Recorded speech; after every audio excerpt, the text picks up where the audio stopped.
It's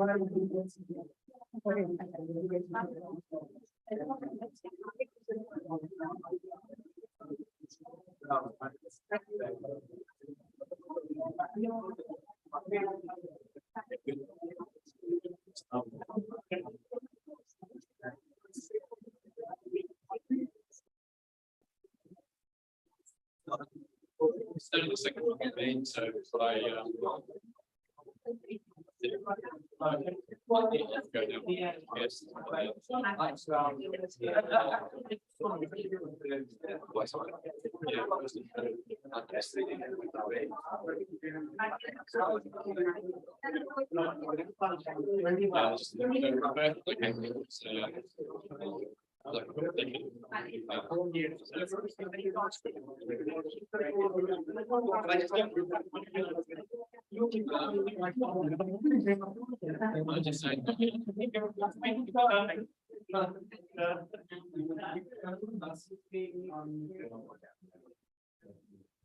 make it start.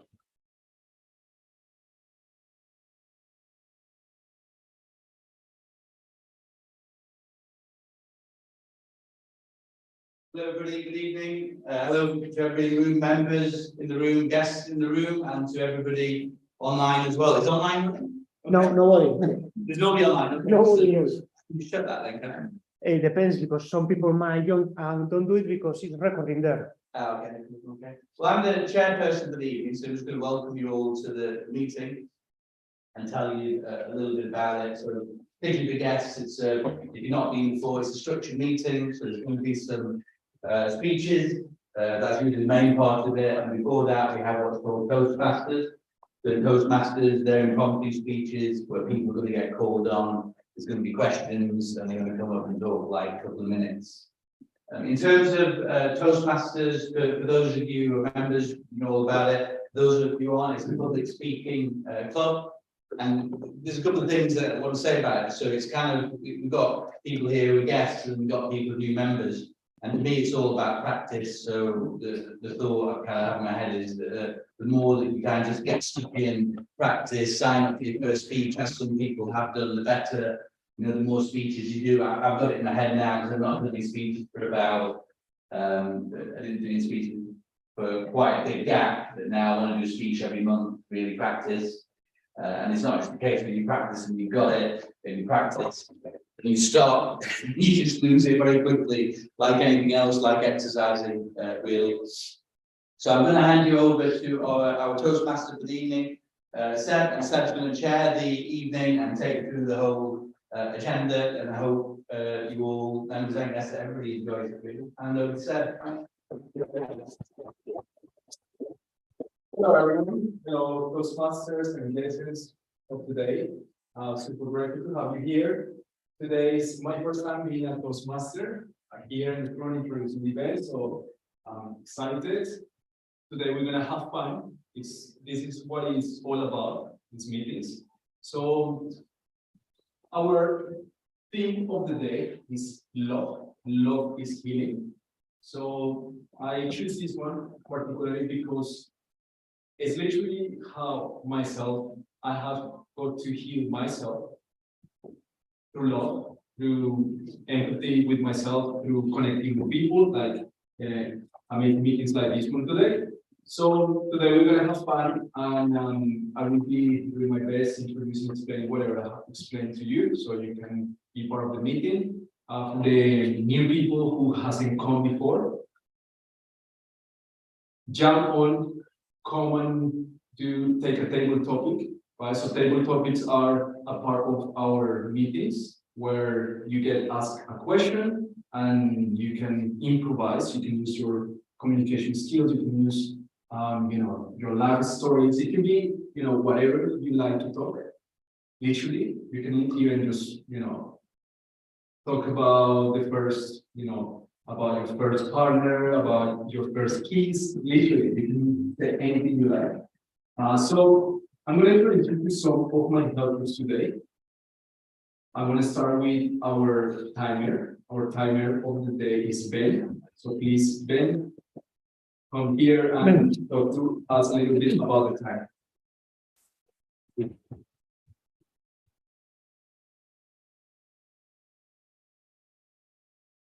Yeah, I'm the timer. So my name is Ben, and I will be in charge of making the speakers aware of the times that they are running to this evening. I have only recalled the timings for the first speeches, which I know are 5, 6, and 7, and then I'll be asking Julian for an update on what the timings are for the rest of the evening.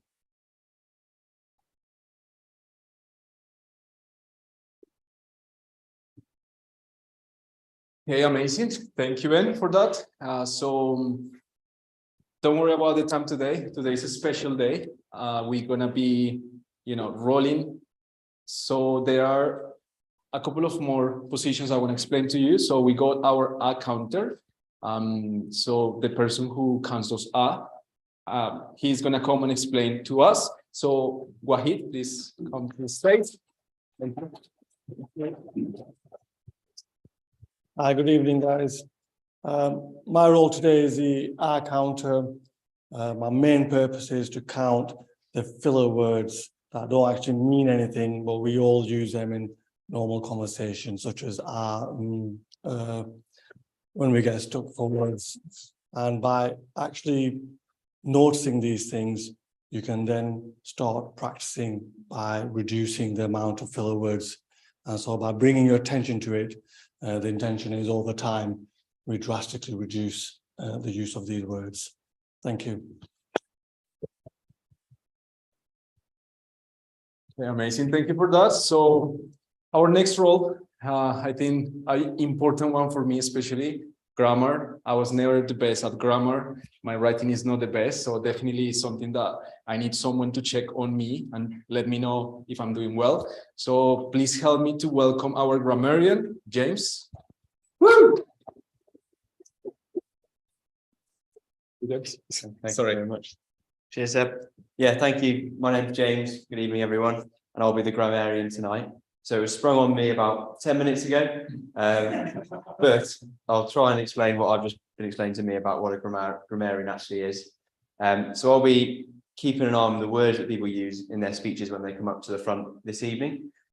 Taking particular note of any words that we don't hear too frequently, that are a little bit less common, but also just generally keeping an eye on people's grammar, so I can give you a bit of feedback at the end of the evening.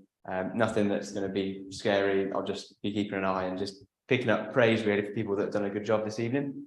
I'll also be introducing the word of the evening tonight, which tonight I've picked is going to be the word comfort.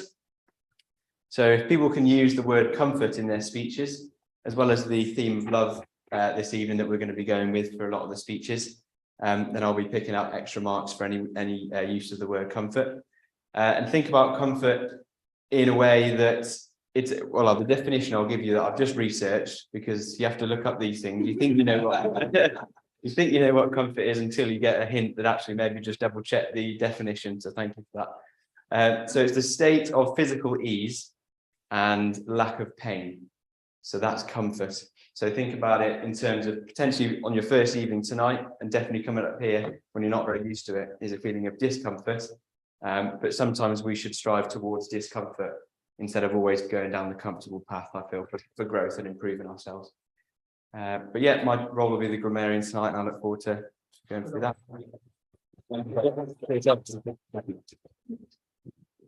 Nice. So comfort, love, both go together. I definitely need to get in my comfort zone.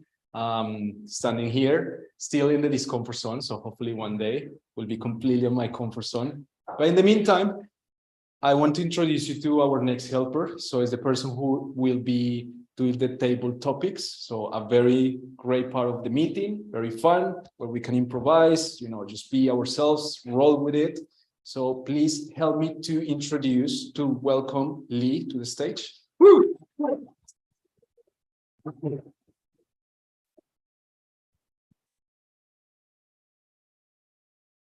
Right, sorry, let me just stick this on. So, there you go. Brilliant. Lovely to see a really busy room this evening. And my section of tonight is called Table Topics.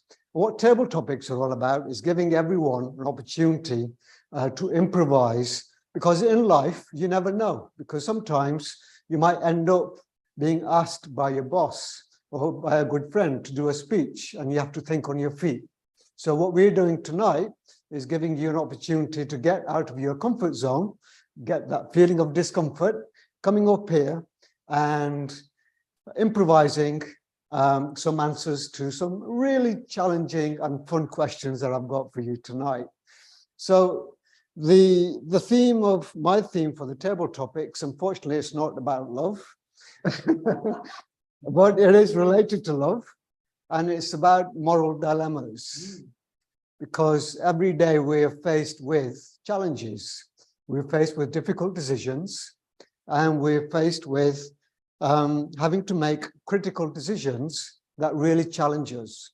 So what I'm going to do is present 8 challenges that sometimes come across, and sometimes they are in the news as well. And what I want you to do is come up here and tell me what you would do in that situation, okay? There's no right or wrong answers. We just want you to have fun and just improvise an answer that you can deliver to the audience in a fun and relaxing way. So, yeah, that's the plan of action tonight. Who's ready for it? Yeah. Hands up. Yeah, good stuff. So who would like to go first? Do we have any volunteers? Julian, come on.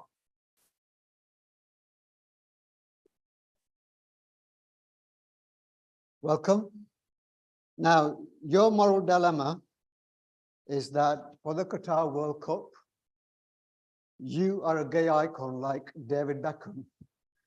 And you've just been offered £1 million to promote the World Cup.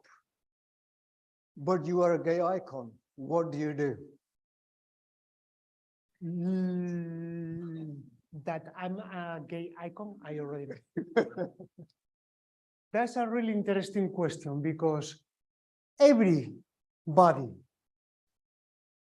in this world has the option of taking decisions. And those decisions impact on other people. Now, you are talking about me being a gay icon. That's fine. But what about being simply a football supporter? Did you know that for the construction of the Qatar World Cup, thousands of people have died? Now, I like football. I love football. But look at the event and say, is everything allowed only to see England winning the World Cup? Is everything allowed only to see Spain winning the World Cup? And I'm not sure.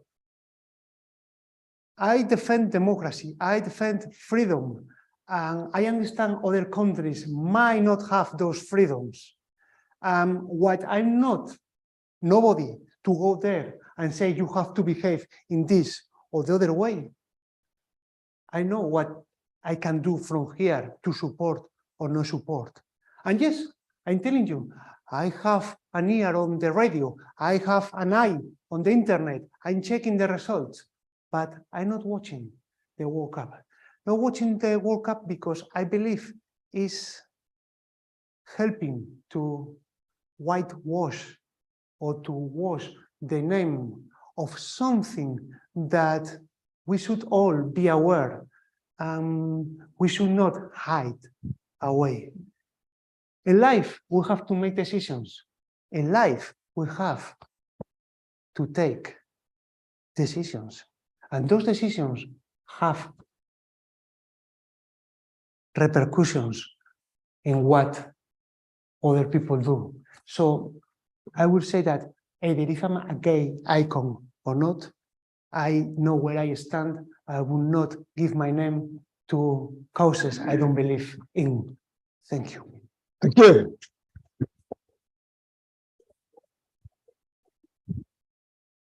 Great answer there, Julian. Next, who wants to have a go? Yes, I will pick. I will pick that lovely smile over there. Eleanor, come on up, come on up.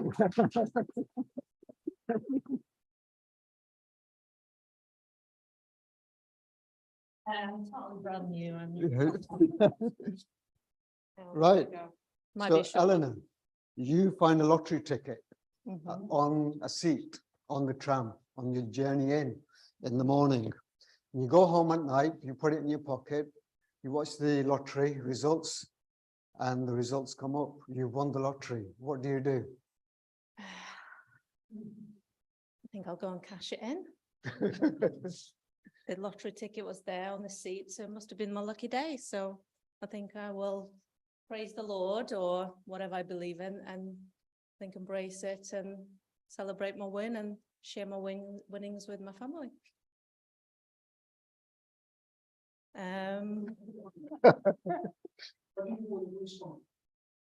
What do I do with the police? Well, the ticket was just there. Or was it somebody else's? So do you claim? I would, yeah, I think so.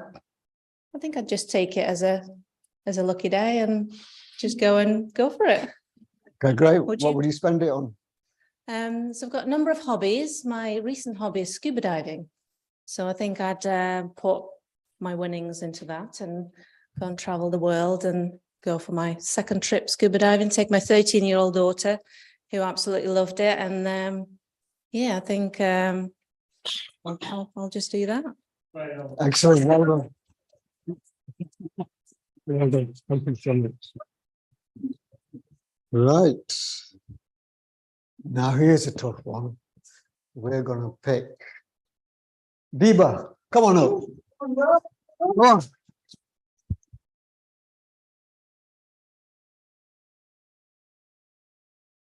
Biba. Yep. Your best friend confides in you that she's just committed a crime. What do you do? Oh, my best friend. She's probably my partner in crime, I guess. Well, I don't know. Depends on what kind of crime she's doing. Well, if she confessed me that she did a crime, what do I do? Well, first of all, I think yeah, I'll probably ask her first what kind of crime she has done. I mean, she's my best friend, and I think it's my instinct to protect someone I love, to protect my friends and my best friends. If she did something that is really like serious, maybe it's time to talk things out. But if it's like finding a lottery ticket, I think that's fine. But maybe it's yeah, something serious, and yeah, it's to be reported to the authorities or something. But yeah, that's all I got. Thank you. Okay. Yes. Right. Katrina, come on up.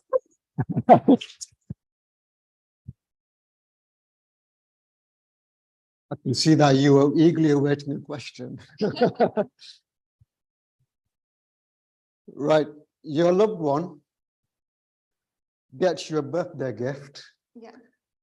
That makes you go, yeah, I can't stand it. What do you do? So someone I love gave me a present, and it wasn't the best present that I expected to receive. But if I love someone, I think I would still say thank you, and I would still take the present, even though I do like it.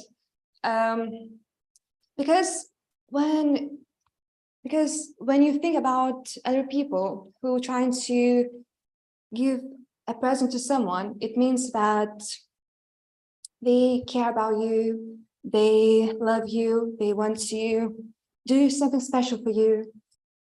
And it's very important to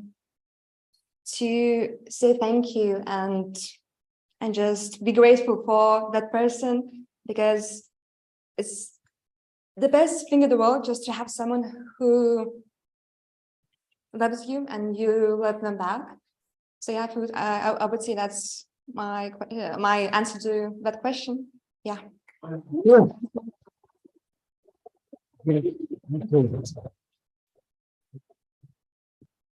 Right, who shall we pick next? Peter, come on up. Right. Are you in business or sales? Yes. You are? Yes. Okay, perfect person for this. Your best client complains about your service and asks for a refund, but you know they are wrong and you are right. What do you do?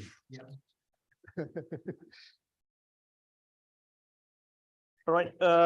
Thanks everyone for having me here. I'm really grateful. It's my first time in a couple of years, so I haven't been here before, yeah, I'm really glad to know you all. Now, in regards to the questions you posed, hello, Mr. Should I speak like on the first person with the Yeah, client? just how you would, All right. yeah, just go with the flow. Or would I explain it to you rather? Just what do you do in that situation as a business person? Okay, so I would put it like an advice to you all, let's say, well, provided that I'm a good advisor. So if somebody comes to you and says they want a refund for a service you provided, I think it's very easy to condemn that person and say, well, I've done my job. I've done what I thought is right for you, and I think my work should be rewarded. But I think we have to come from a place of empathy and understand that that other person will have their own position, and you have to understand why. And especially in business, if you want to maintain a good relationship with people, you have to come to a middle ground and understand their concerns and try to make things right for everyone. Come to a middle ground and say, look, this is my position. This is what I think I've done right. Please have an understanding for me, but I would also like to understand what's your concern and see how we can make that right to make it work for you, because I understand you have a business as well and you have to make it work. And I'm providing the service for you and I want to help you and I want to make your business successful.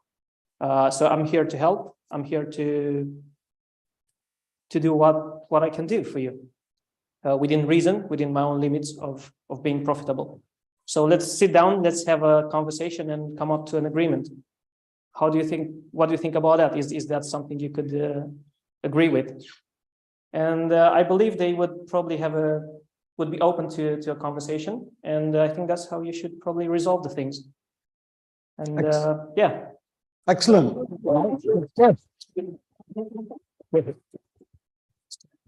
Oh yeah. Excellent. Now here's a really good one. I'm just going to think who I should ask this to. And I think Uche is smiling at me, so it's definitely for her. Come on up.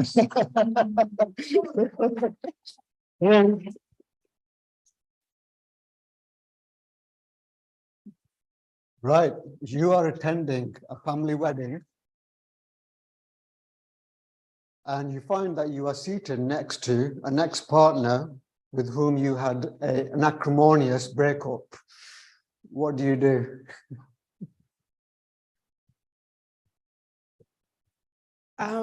Okay, first of all, I'm always smiling, so don't take that for anything. I would say it depends on how much time has passed, because ultimately what that says is it gives an indication of how much I've healed from this very traumatic event.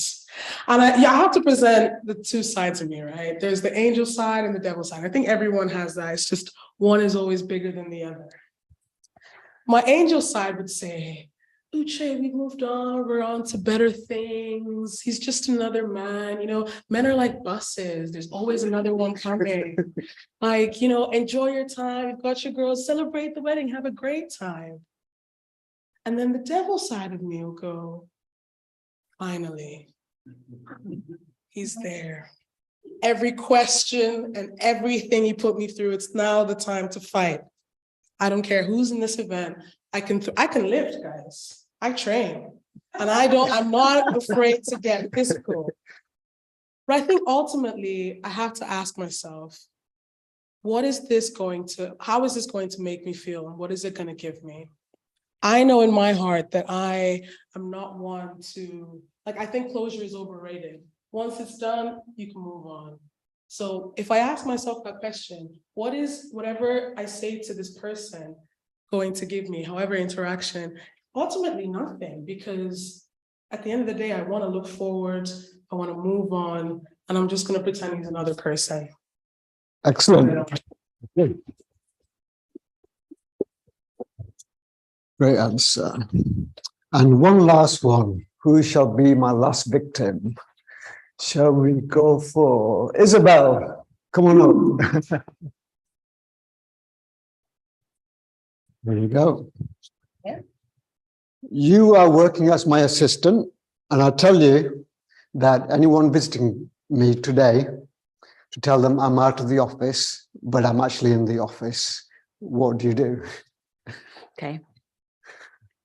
Well, if I have any clients coming, any calls I receive asking for him to visit him or have a call, I will just tell him, well, he's in a meeting. So how can I help you today?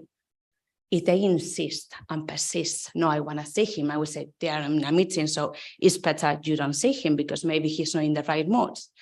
However, I will try to convince them that I'm the right person to talk to instead of going to him, because if I'm the assistant, it's because I have the knowledge, so I will be able to help as well. So I will try to understand their needs in order for me to take some actions. I'll put that in place, and then I will take a few notes and I will update him when we finish at the end of the day. That's what I... Yeah, carry on. Carry on. What I will do is the same with every single client. If he doesn't want to be seeing anybody, I will just take a few notes and then do my little homework, let's say, on my duties of the day, try to help clients, any call, resolve them, and just to give an update to my boss. And I think it's how we should do at work. And then I will discuss with my boss his view. So if it's okay, if it's not, so I will try to understand his expectations in order for me to be doing the right actions for the next time. Because if my boss asks me for that, means that he will ask me again in future. So I don't want to be in trouble again. Thank you. That's great. And Isabel, you can come and work for me anytime, okay? Good stuff. Excellent. So I hope you enjoyed that, okay? Some challenging questions, some great answers, and very brave of you, those who are not used to regularly speaking, to come up on stage and be able to deliver such great answers as well. So thank you very much for your time and for your interaction. And I'm going to hand over you and everyone over to back to Seb.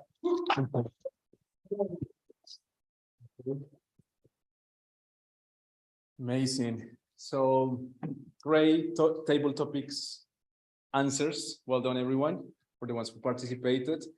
This is where everything starts, literally. You know, all it takes is to jump here, you know, try it, get a little bit uncomfortable, and then the more you do it, the easier it gets. So well done.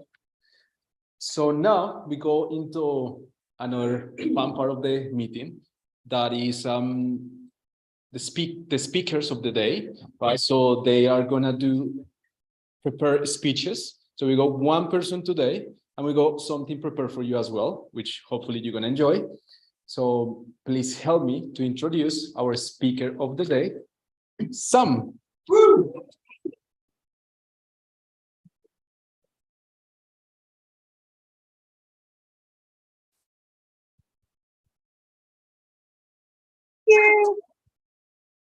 Hello, thank you. Sorry, just a little preparation.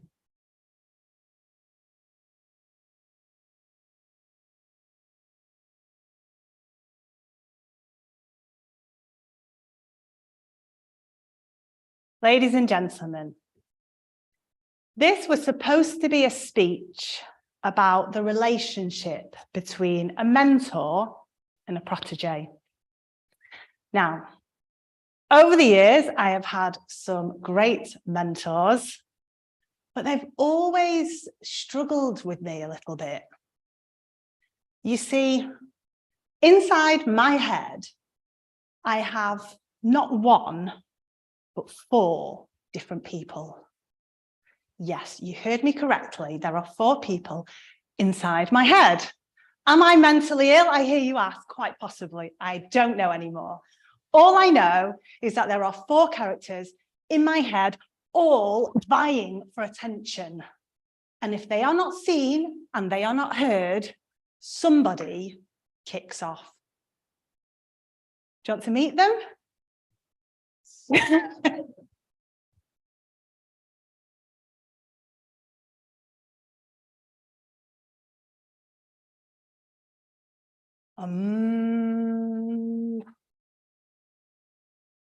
Meet the teacher.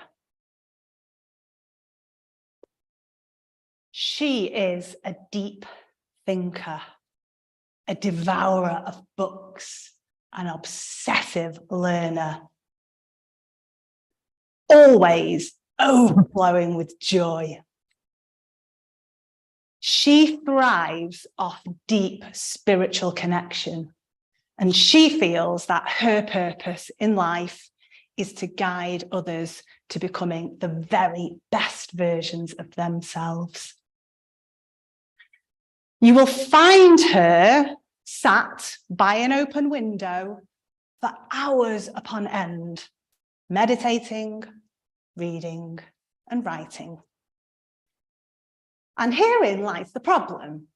If it were up to the teacher, nothing else would ever get done. She needs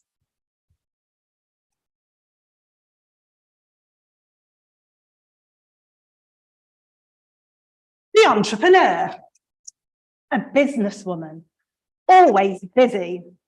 She thrives off big dreams and big projects that stretch her because she believes that there are no limits to what anybody can achieve. She is brave, extremely brave, and also a little cocky, a little reckless at times. You will find her staring at the sky and asking, what if questions, and she is constantly on the move. Therefore, she is quick to burn out. She needs the teacher to slow her down. Let me introduce you to my next character. Meet the artist. She is highly creative. A mother, a homemaker, a designer, a photographer. She feels free and nobody can tie her down. She thrives off a deep connection to nature. Colour and light make her heart sing. You will find her designing her camper van and pondering her many travels around the world in it. She needs the entrepreneur because she ain't going to build that camper van herself.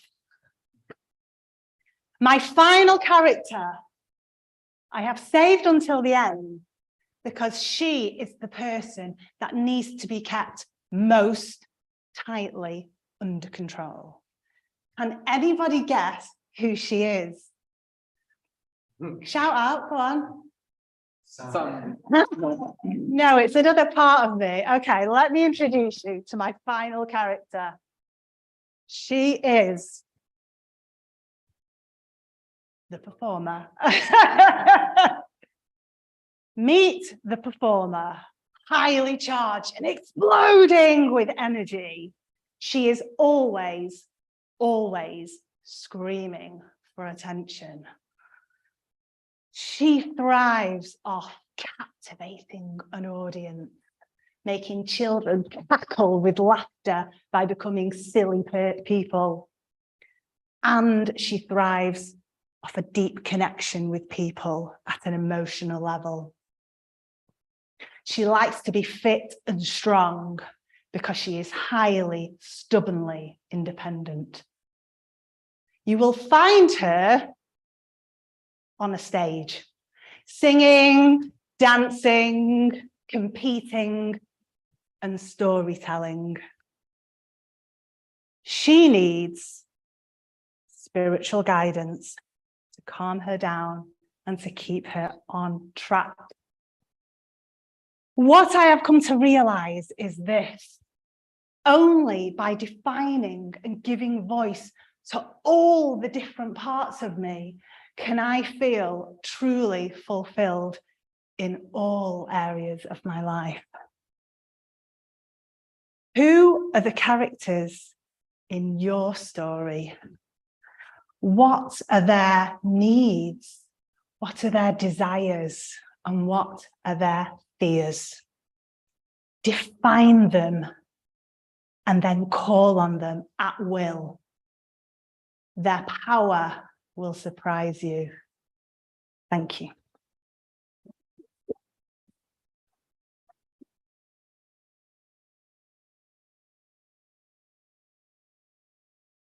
Thank you. Yeah. Of course. Amazing. That was a great speech. Thank you, Sam, for that. That was incredible. Such a performance. So please help me to put hands together again. Great. So now our next speaker of today is Sam again. She's gonna do some fun stuff for you. She will tell us. It's a surprise. I don't know much about it. So she will come to the stage one more time and guide us into a workshop that she planned for us. Thank you, Sam. Okay, so simply following on from the speech, I want all you guys to discover who your characters are, okay? So we're just going to do a little workshop. You can chat to each other about it, or you can sit on your own and have a little think. Who are the characters in your story? I'm going to hand a little bit of paper out and some pens, and then I will ask you the 4 questions I just asked you, okay? I want you to describe their needs, their desires, and their fears, all the different parts of you. Maybe you have 1, maybe you have 5, maybe you have 10. It's completely up to you. There's no right or wrong. And then afterwards, we're going to hear a few of them, okay? So I'll hand out some paper and pens for anyone who doesn't have any, or you can also do it on your phone alternatively if you'd rather write on that. Paper?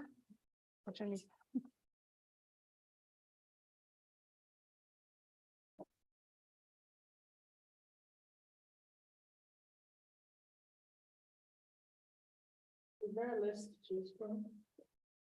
So I'll there's my paintbrush. I couldn't find it.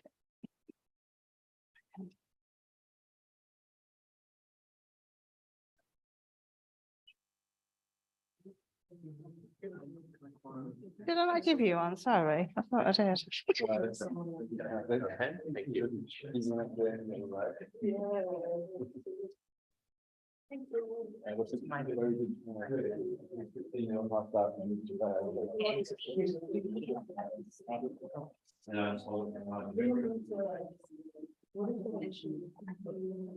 Anyone else need pen and paper? So the questions that I asked was, who are your characters? What are their desires? What are their needs? What are their fears?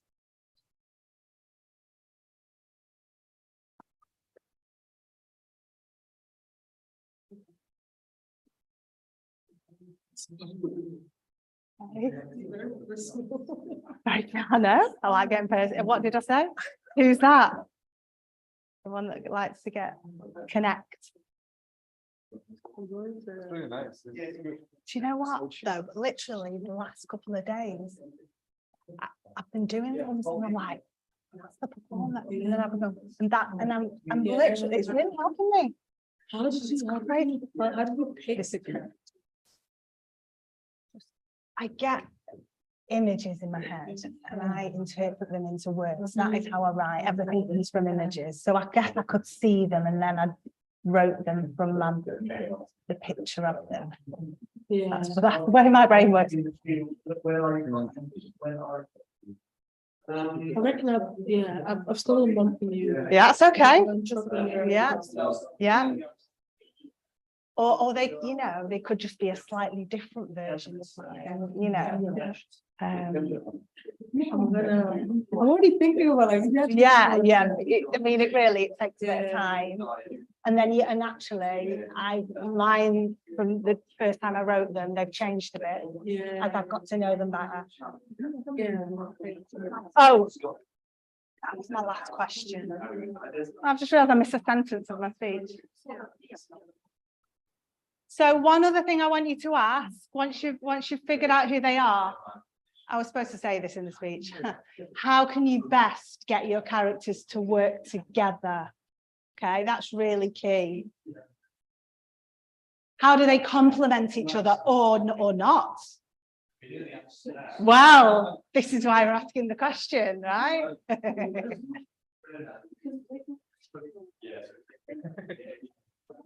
I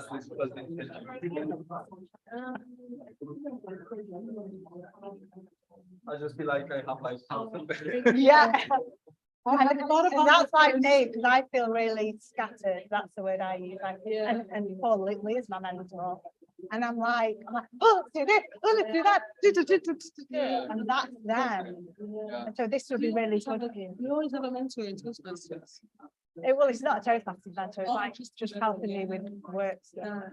I've got 3, and I'm trying to think of the 4th one. All your different sides. Yeah, okay. Maybe sides is a better word to trigger it. I think Erin here didn't want How you about well, it's all the different sides to you as a person. It's like every person has different qualities. You know, we have a personality, but there's lots of things inside that personality that make you you, and you. They make you different, unique, special people. So it's trying to identify, to give a name to those different sides. So I've chosen roles like the artist, entrepreneur is just a businesswoman, the performer, but it might be, the mother might be one of them, or the friend might be. It's just a part of you. So there's no right or wrong answer. Yeah. How are you doing? With you different. Yeah, and actually, the more, well, you've done this with me before, haven't you? But the more you think about it, the more it will probably change and the more detail you'll get. The first time is a bit like, the mine have changed a lot. Yeah. I've only got it to 2 right now. Yeah. But I think I will Then they'll probably branch off. Yeah. Yeah. Fascinating. Learning about leaves, clashes. Yes, now that's really important. Yeah. Who not? Oh God, I've just realized another bit I missed in my speech. Because one of the things you said to me, do you remember? We were trying to see what I could work in. I wanted a different career, and I was really funny about charging for something that feels like service. The entrepreneur has no problem in asking to be paid. The teacher is not up for that. So all I now need to do is call on her, and I've no more money issues about it. But I had such a limiting belief that you shouldn't charge for something that feels like service that you enjoy. It's just a job. Yeah. You need that clash. You need that as a part of you to what you do. Exactly. But then just knowing that they're there and you can defining them. Yes, exactly.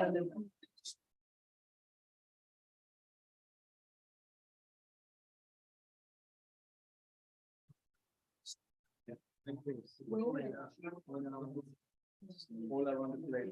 Yeah. Yeah, exactly.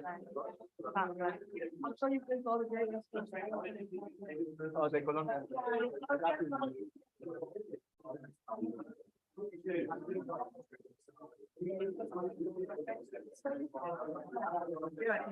How you doing, guys?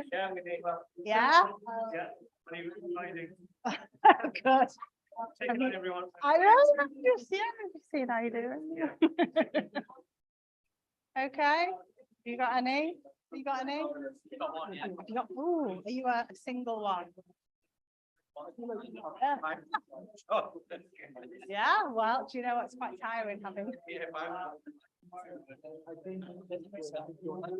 I love that. Yeah. Fine.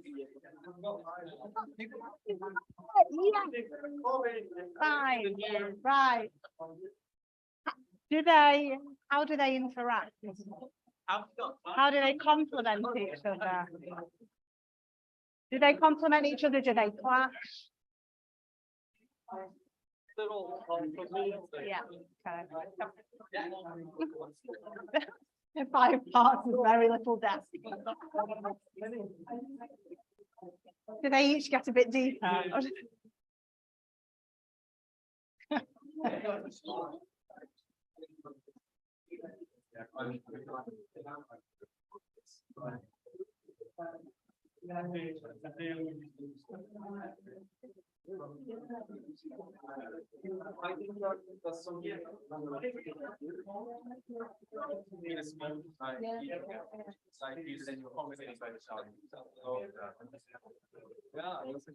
What time am I supposed to be finishing?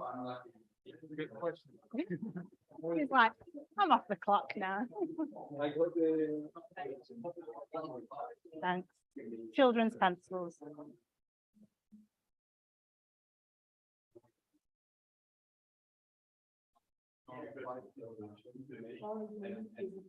Okay. Everyone got their little characters down? So the thing about these characters is they develop over time. It's quite hard to ask you to do it right now because, for example, when I first did it, since then they have changed quite a lot. And the key is figuring out how they work for you best in each situation. In every different situation, you want to call on one specific one, which will really help you, whereas the other one wouldn't be of much use. So it's how they work together. Would anyone like to share? Come and share with the group. Otherwise, I'm just going to pick some people. You're looking at me like, want to share? Yeah, Come on. Thank you, Sam, for picking me. So, my 4 sides, my 4 personalities, characters. Pick these ones. The silly one. To be honest, this one is one I'm still working on to bring on when I'm in public, when I'm with people. But my girlfriend loves this one, and I want to bring it more, in public places. The dreamer. So the dreamer is this one who is always thinking about goals in the future, who wants to achieve big things, who is is a dreamer. He believes that everything is possible, that everything it comes through his head can be achieved with practice. And the spiritual, so the spiritual, it's someone who takes his time to breathe, to connect with nature, to connect with people. And the last one is the traveler. So the traveler loves going places. Like that's why in the UK, actually, thank you to you, Chair, because it helped me to realize this one. I was thinking about a crazy character, and I think traveler sounds really good because of how beautiful it is to go places and explore. So those are my 4 characters. Yeah, so thank you, Sam. Yeah, thank you. Brilliant, love them. Anybody else would like to share? James?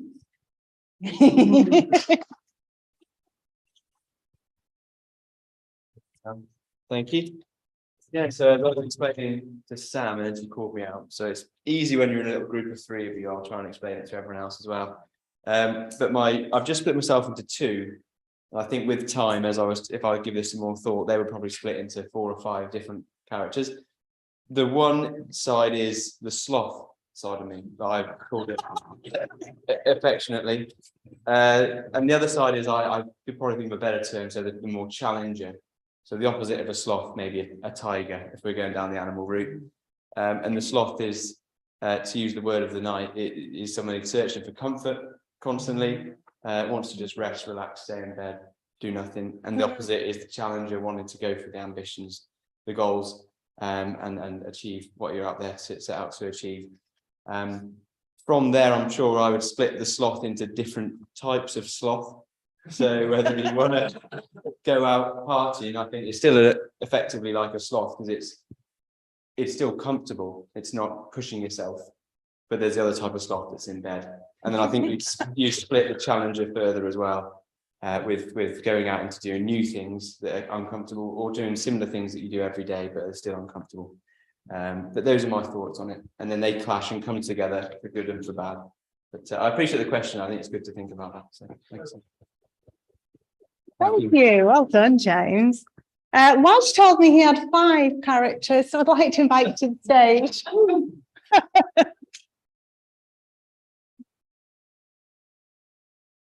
Thank you. Yeah, when I originally thought of this, I thought, I'm not going to top 4, that's crazy. And then I found I had about 5 and maybe more.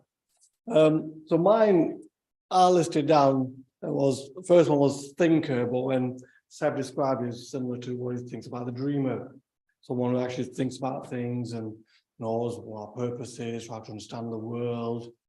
And to do that, to bring that out, I try to do more reading now and make sure I at least do 15 minutes, half an hour reading every morning.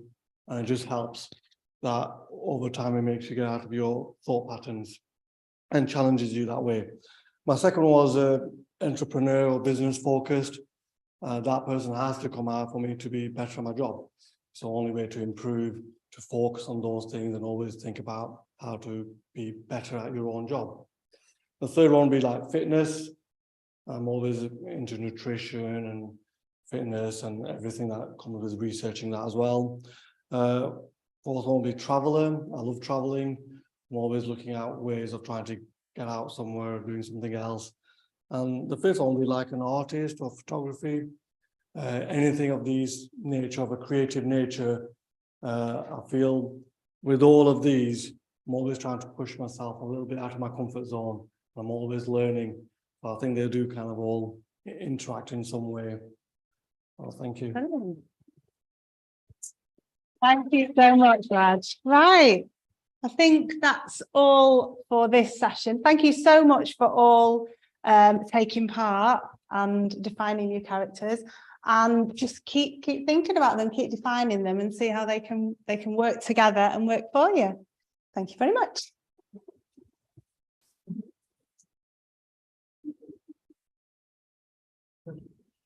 I hope too well.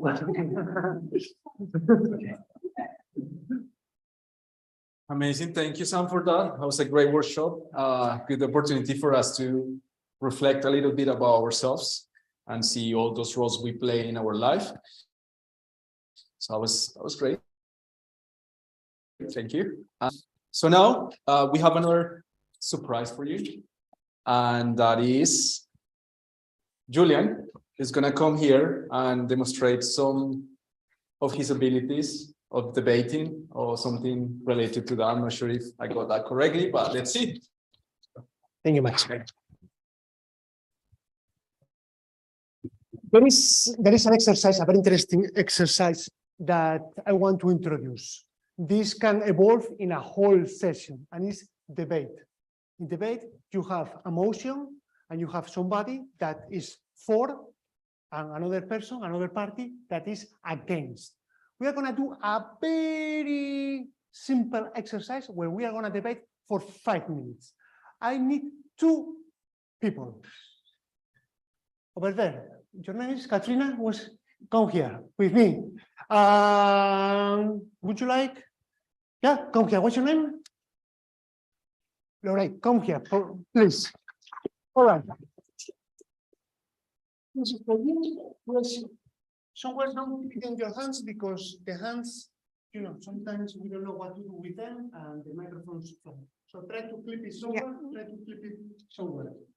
All right, I will explain you what the exercise is. I will put a premise in front of you.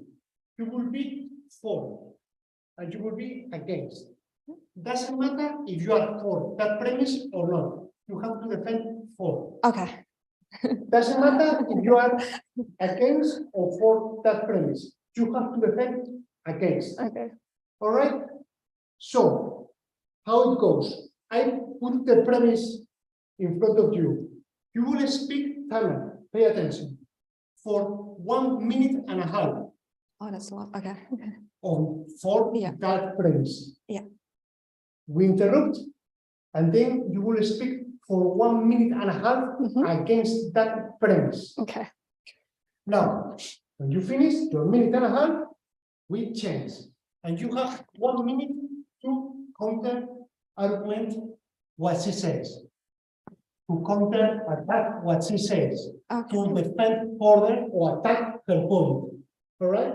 And again, when we finish that minute, you will have another minute to expose or to counterattack what the argument she's presenting.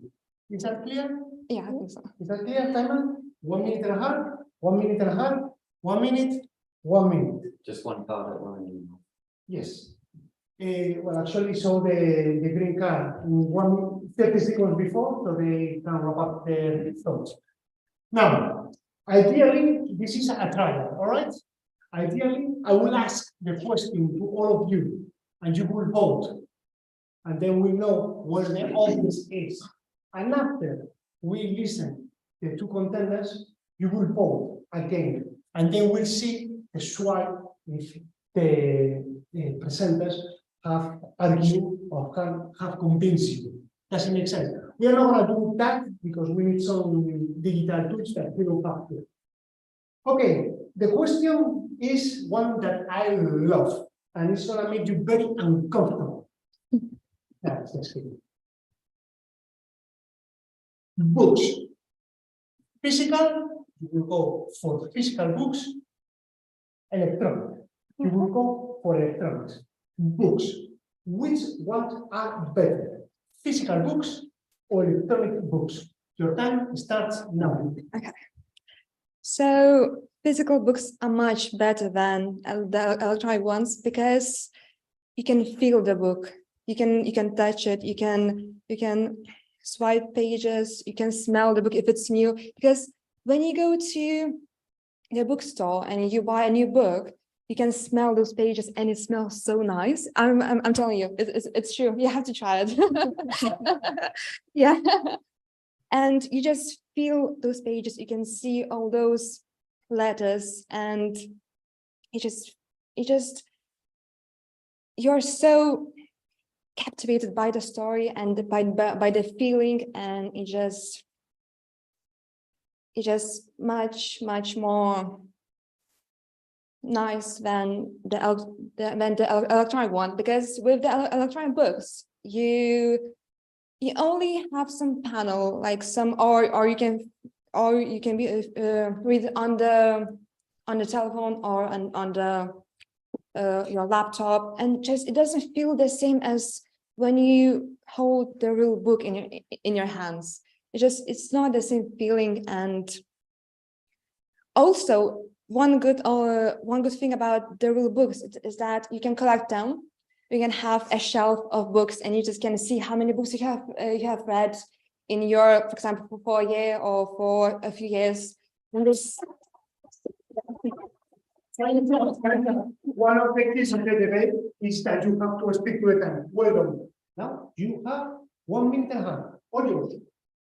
Even though physical books are originally what a lot of people use, I think with technology, having an electronic book, you are able to have more books in one system at one place. So that will help you try and find different books from different places that you wouldn't normally find in a bookshop, in like a library, or in like your normal bookshops. So with electronic books, you can find books from all around the world, and that can help you expand your knowledge even further than your bookshop or your corner library or whatever it might be. With electronics, you have so many devices now. With electronic devices being so accessible, you can have it on your phone, your laptop, your iPad.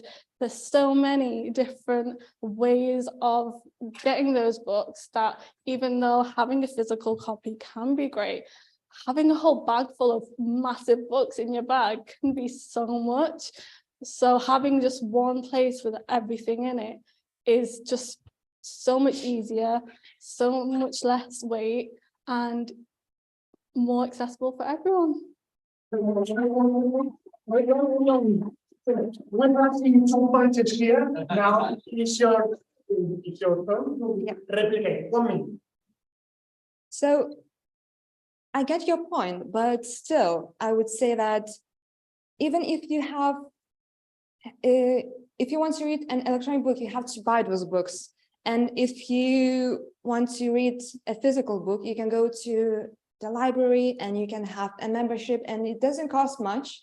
So you can go to the library and you can pick any book you like, because libraries have a big collection of so different books. It doesn't matter if it's romance, science, or anything else. So the cost makes a big difference, and I think that's one of the main reasons why you have to take physical books and don't buy the electronic ones. Just go to the library and read those books and be happy. Okay, now you have 1 minute to fill the argument. Great point. But nowadays there's a lot of ebooks and previews of books that you can find online, so you don't even have to go into a library. You can literally have a little abstract, and that'll give you an idea of whether that book is something you want to purchase. And a lot of books and a lot of material out there, because of the internet, there's so much free information, so you can get that at the comfort of your own home. And with nowadays and getting dark, you don't want to leave the house. So yeah. Ladies and gentlemen, this is an example of what a debate is. We want to vote. Who thinks, after hearing the arguments, that physical books are better than digital books? 1, 2, 3, 4, 5. Who thinks that digital books are better than physical books after hearing the arguments? Did I say something? I think You're gonna see anything. Ladies and gentlemen, this is the exercise. I hope you enjoy. Please, a round of applause for these two ladies. Fantastic. Would you like to have another round? Lee, come with me. Grace, come with me. Two ladies, two men, two not so experienced people speaking in public, two experienced people now. All right, please put this together. Again, the same exercise. The question is, I have to come up with it.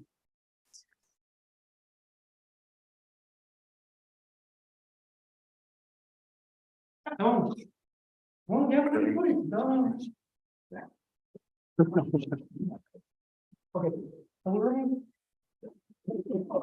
The question is, here in Toastmasters, we don't tend to speak about politics.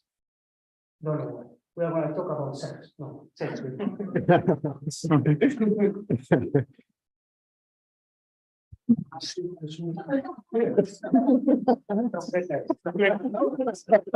Just getting warmed up. All right, okay, finally. The question is cars against bikes. Cars against bikes. Another controversial topic here in Manchester, especially a lot of cars on the road, a lot of bikes on the road. So what I want to say is, or the question I propose is, cars are the best transport, the best commuting way, or bikes are the best commuting way. So cars are the best commuting way, we'll go for Lee. Bikes are the best commuting way, will go for rights. I already in the question, so they gather their thoughts, because what I realized before is that these ladies were put on the fire with previous warning. So I hope you already have Cars versus bikes. some ideas. Cars against bikes, right? Don't care what you think. Don't care what you think. You have to defend the cars. You have to defend the bikes. All right. That's now 1.5. Cars, yes, they pollute the environment. But you have the comfort of the leather seat. Okay, you don't get wet on a rainy Manchester morning when you're stuck in traffic. Okay, you can shield away from the rain. Okay, the music. Oh, come on, who doesn't like ramping up the radio to your favorite song and nodding your head and partying away in the morning, right? Or who doesn't want to listen to the audio book on the on your connection to your device? So cars for the commute in the morning are the best thing because they're safe, because they give you entertainment, they keep you dry, and they help you learn as well. Okay, so I think cars for me are the best transport. I have never been on a bike for a commute, and I never will. I don't want to die. Okay, I don't want to get shoved over by the lorry. So I think there you have it.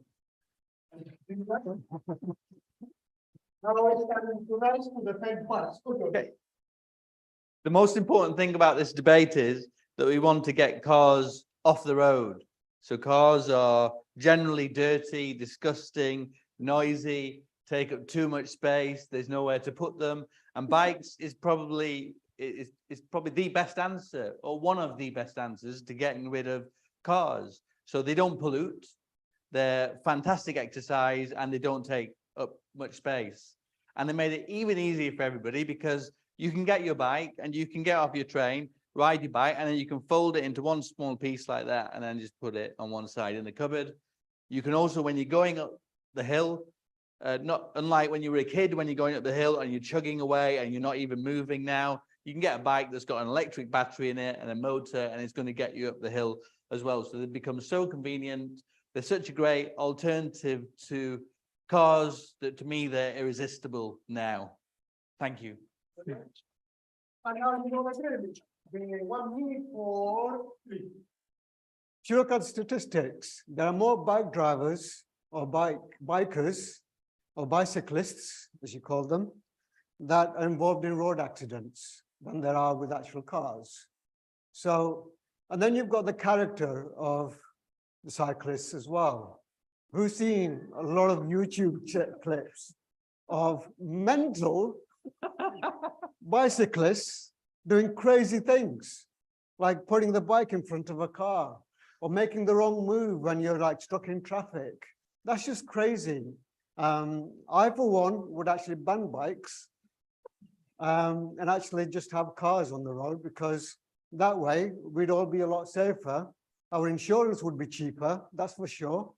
And yeah, we wouldn't have these, what we call, I won't say it, but you can imagine these cyclists on the road that just, you know, get you upset in the morning as well.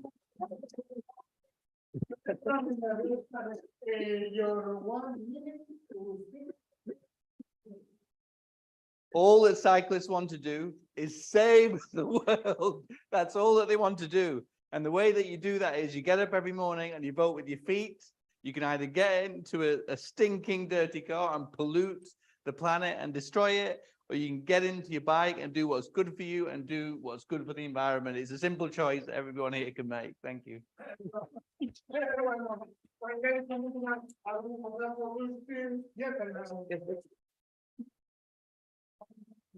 Now, one thing I want you to look at is several techniques we have seen in these two couples debating. One technique has been to offer a lot of data and facts and figures. Some of them were made up. how can it be that the bikers, the insurance goes up because of the bikers? Anyway, but that's how it works in the real world. You say things, and if nobody holds you accountable, they go down, and then that's how it works. Now, another interesting question that Race has done very well is reframing the question. Cars against bikes. It's a very general question. So Rice came here and reframed the debate how he wanted to go. And of course, he felt more comfortable in that debate.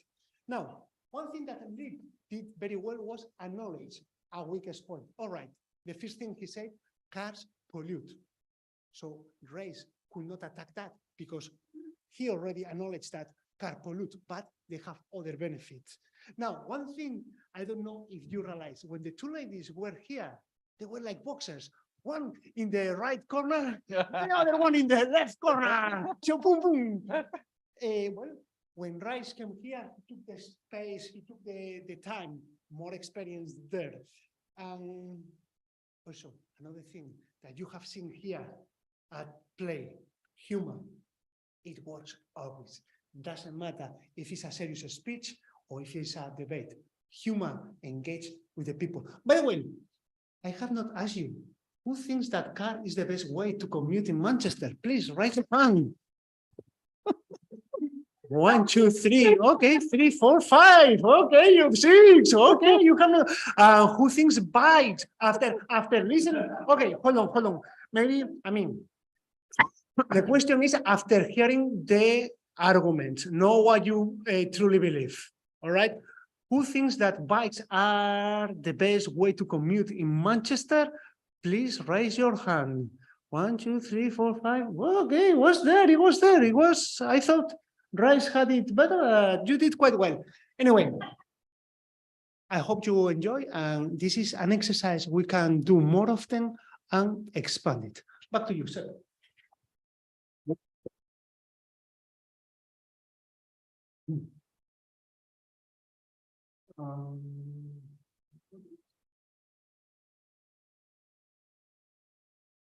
Thank you, Julian, for that.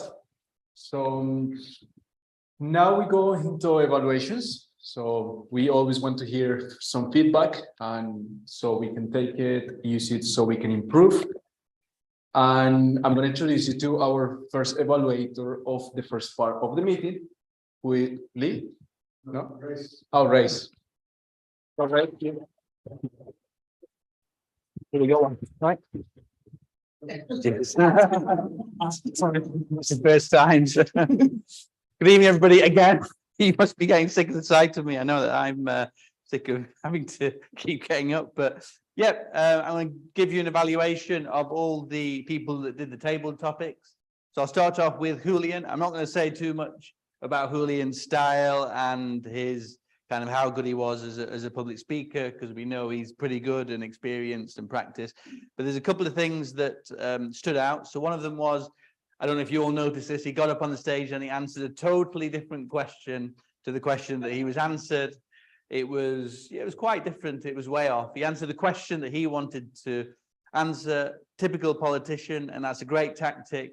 In any situation, when you're brought on the stage, whatever question you hear, forget about it and talk about what you want to talk about. And seriously, that's a great way to kind of approach the exercise. Probably, sort of one of the best, a real good tactic for people to pick up on. One thing, that bit of a downside is it was a very serious answer, and I felt at times a bit too doom and gloom, and he probably could have lightened it up with a bit of a, comment or quip at the end. But excellent overall. Elena's next. So Elena, when she came into the room today, I thought, wow, super confident. What she need to come to, Toastmasters for. Seems like she'd be a fantastic public speaker. And then when she came to the stage, realized obviously that she, to some extent, suffers from nerves. So things changed when she got onto stage and she started talking. It was really a case of, her eye contact was limited, body language, and you could just tell that she was a bit nervous of the situation. But what I would say is that, to me, Elena really is a good public speaker, just doesn't know it yet. So it's just a case of getting out there and doing more practice, and she would be fine with it. Deba came on at the beginning. At the beginning, I remember she wanted to buy some time, which a lot of people do because you just got this question, you absorb it, it goes in your head, you need to think about it. But she bought some time by just doing a bit of a kind of just pausing, which I don't think is the right way to do it. There's many ways to do it. So you could repeat the question back, or you could, you know, just talk about the weather, whatever you want to talk about, but you can buy time however you want, but just don't necessarily just leave a gap and a space when you do that. I'm going to rattle through because I'm running out of time rather. So Katrina, very, very good in terms of repeated the question when she came on the stage. That's a good way of buying time. So she killed a bit of time like that. I would say a couple of things, eye contact, a little bit one-sided. I think she was using Lee as a bit of a crutch because she kind of knows him. Peter. So Peter, really confident. Again, I think he bought some time at the beginning by asking the question back. A couple of things, I think eye contact was possibly limited to that side for some reason, and he was just a bit too far back at times where he could have moved forward and got into the crowd a bit more. Going to finish off now. Uche, excellent, really confident, well-structured and answered some really good stuff in there as well. I would say same things as before, other people, movement, eye contact. Isabel, good answer, good eye contact. I think just some of those beginner things in terms of didn't move too much, seemed a bit rooted to the spot and was too far back. And I think that's it. Thanks, everyone. Cheers.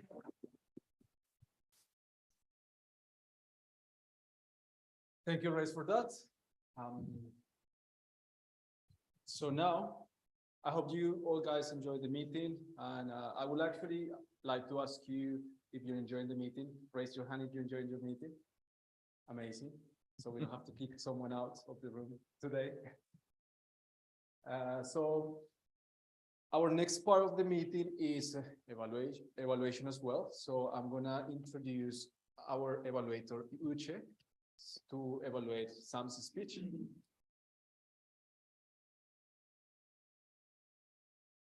Hi, guys. How long do I have? 3. Oh, yeah, right. How are you all? I'm joking. This is my first time doing evaluation. It's actually harder than it looks. Okay, so Sam's topic was, I believe it started with the relationship between a mentor and a protege, but ended up being about her 4 characters. Some positive feedback for Sam. I thought it was, I love the fact that you gave an intro, good morning or good evening, ladies and gentlemen. Always a great start. You had a strong stance. Like, I love when you do this. Like, I find that hard to do on stage. So you always does this. And I'm like, yes, own it, girl. I felt your use of your body and theatrics was great. So like the fact that you stretch yourself, you're using all your muscles, and I just think that's a great way to maintain contact and for us to pretty much follow you and keep us awake as well. No boring, like I never felt bored within your speech. I thought you had great use of eye contact. It's not always easy. I love the speed at which you switch your characters as well. Like that's quite hard, but within each transition, you maintain composure, and everything looked like it was in place. So I thought that was excellent. You also use pauses very well. And I think that makes it easier for us to follow the speech, because it can be quite easy to get lost, or at least I don't know if you guys, I can get lost sometimes. So it's great when you pause, because then I can recenter and follow the speech as well. I loved all your characters, the teacher, the entrepreneur, the artist, the performer. You introduced each one and it felt like there was a break between each section. So again, made it really easy to follow.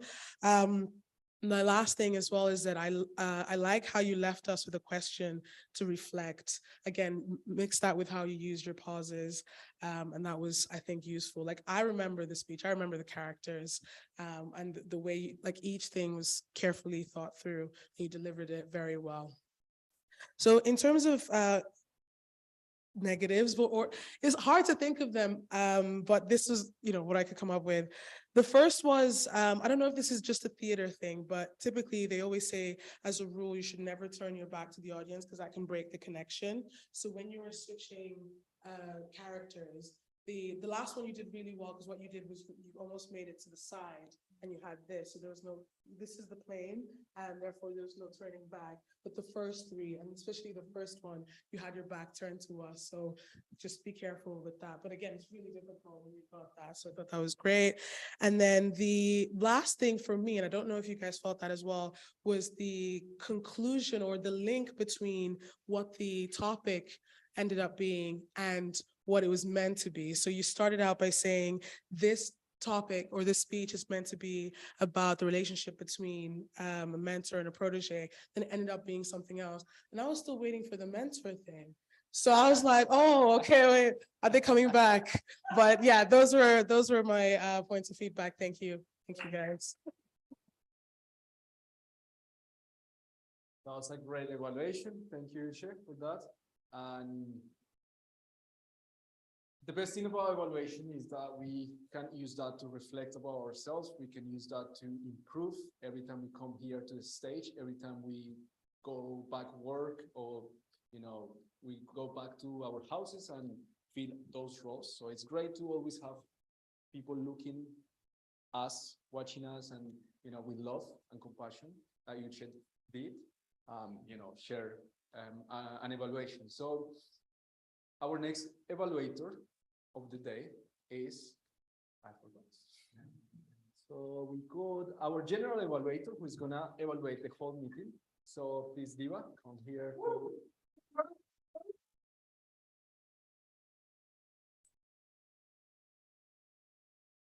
Hello, Aviva. I'm your general evaluator for today. So I'll be generally evaluating how's the flow and how's everyone's roles and how they're performing for today. So I'll start with the Toastmaster for today. You're doing a really great job. You started off our meeting with introducing the role, and then you also get our guests involved to fill up the roles that we haven't, that hasn't been filled up yet. So it's a good way to actually get our guests to be involved, because I remember the first time I was here, I was even nervous about the topic masters, but our guests now have different roles that they are involved in. Apart from that, I think something to improve is that maybe before you introduce the sessions for today, maybe you can confirm what exactly Sam and Julian are going to do, so that our guest is well informed about what is about to happen. Next is the table topics, the topics master. I think the questions are really interesting. It actually caught me off guard. I'm like, oh. I was like, someone confessed a crime, confided a crime to me, huh? But still, it was interesting questions. And then the grammarian, the words chosen was comfort for today. I think what can be improved is that maybe in between our speeches or in between our table topics first to today, maybe the topic master or our Toastmasters can occasionally remind our guests and our members today about the word.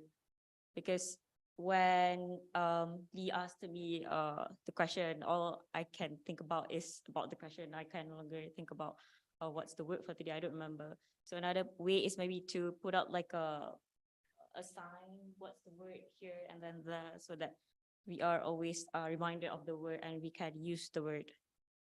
And then timer, you're doing a great job. You're here, so it's easy to see our timer for today and the signs. And then the workshops for today, I know it's a bit last minute, but I think you two did a great job.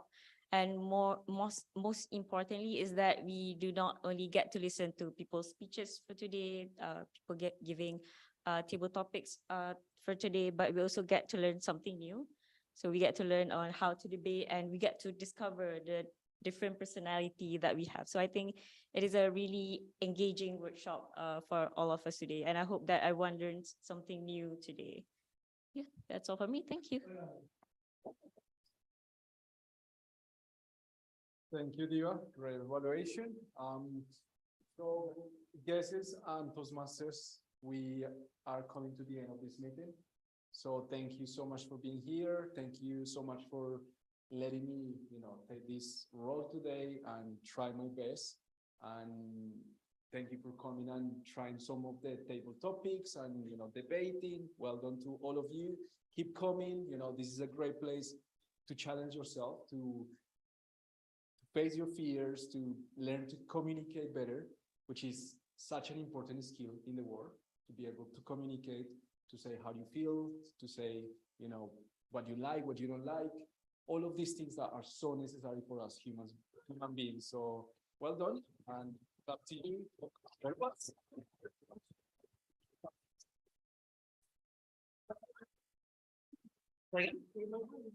Okay.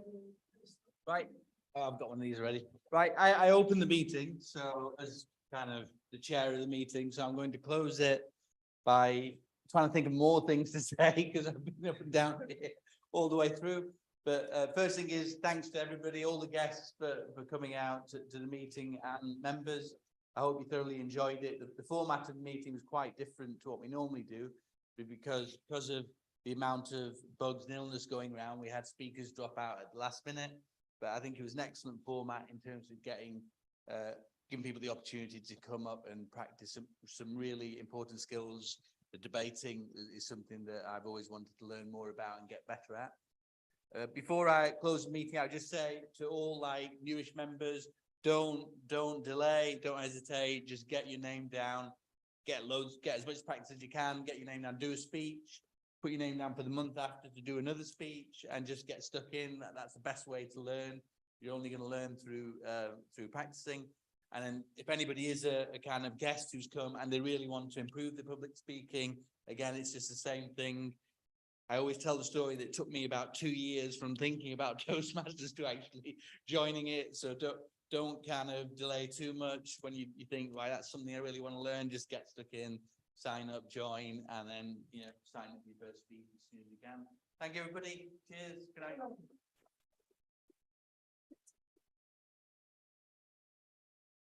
You go.